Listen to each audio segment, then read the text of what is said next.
দুই প্রতিবেশীর মধ্যে হাতাহাতিতে মৃত্যু হলো একজনের, আহত আরো 5। মূল অভিযুক্ত সহ আটক 4। তুফানগঞ্জের শালবাড়ি মোড়ের এই ঘটনা প্রতিবাদে 24 ঘন্টার বন্ধের ডাক দিল তৃণমূল।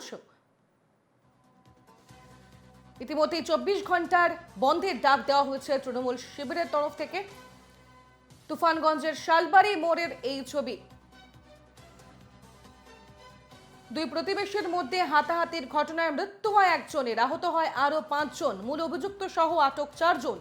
তুফানগঞ্জের শালবাড়ি মোড়ের এই ঘটনা ইতিমধ্যেই এই ঘটনার পরিপ্রেক্ষিতে তার প্রতিবাদে 24 ঘন্টা বন্ধের ডাক দিয়েছে তৃণমূল।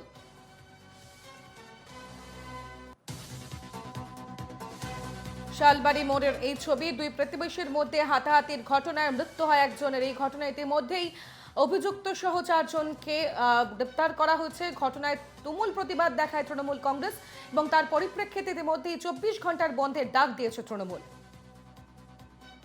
আজকে কেন্দ্র করে নাটাবাড়ির শালবাড়িতে এরকম একটা দুঃখজনক ঘটনা ঘটেছে।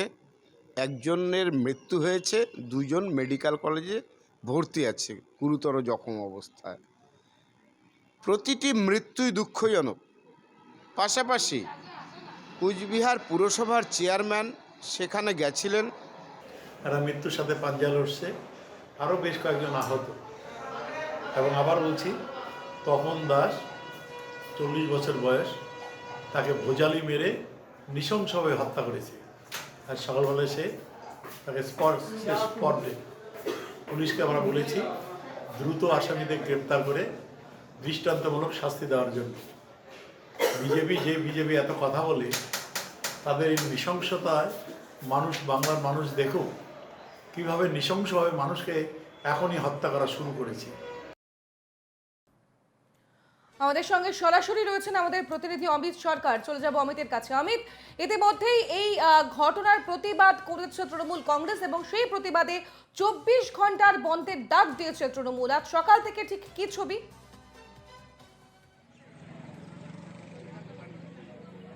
একদমই তুমি দেখো, তোমাকে প্রথমে জানিয়েছি সুপ্রভাত। মূলত আমি এই মুহূর্তে দাঁড়িয়ে আছি যে কোচবিহার তুফানগঞ্জ 1 নম্বর ব্লকের যে নাটাবাড়ি বিধানসভার যে নাটাবাড়ি বাজার, সেই বাজারে যে গতকাল যে ঘটনাটা ঘটেছে, যে নাটাবাড়িতে তপন দাস যার মৃত্যু হয়েছে, সেই মৃত্যুকে ঘিরেই কিন্তু চাঞ্চল্য ছড়িয়েছিল এবং পরবর্তীতে কিন্তু তৃণমূলের পক্ষ থেকে বিজেপির উপরে কিন্তু দোষারোপ করা হয়েছে যে বিজেপি এই ধরনের ঘটনা ঘটিয়েছে। তারপরেই কিন্তু 24 ঘন্টা বন্ধের ডাক দিয়েছিল তৃণমূল কংগ্রেস। কিন্তু যেটা ইতিমধ্যে জানা যাচ্ছে যে গতকাল যখন 4 জনকে অ্যারেস্ট করা হয়েছে, তারপরে কিন্তু তৃণমূল কংগ্রেসের পক্ষ থেকে কিন্তু এই বন্ধকে প্রত্যাহার করে নিয়েছে।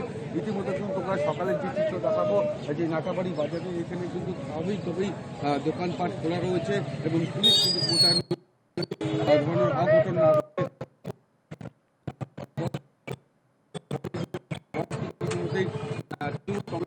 প্রত্যাহার করে। আমাদের সঙ্গে যোগাযোগ বিচ্ছিন্ন হয়ে গিয়েছে। তবে যে বিষয়টি জানা গেল, আজ 24 ঘন্টার বন্ধের ডাক রয়েছে। সকাল থেকে থমথমে গোটা এলাকা। এই দিকে নজর অবশ্যই থাকবে আমাদের।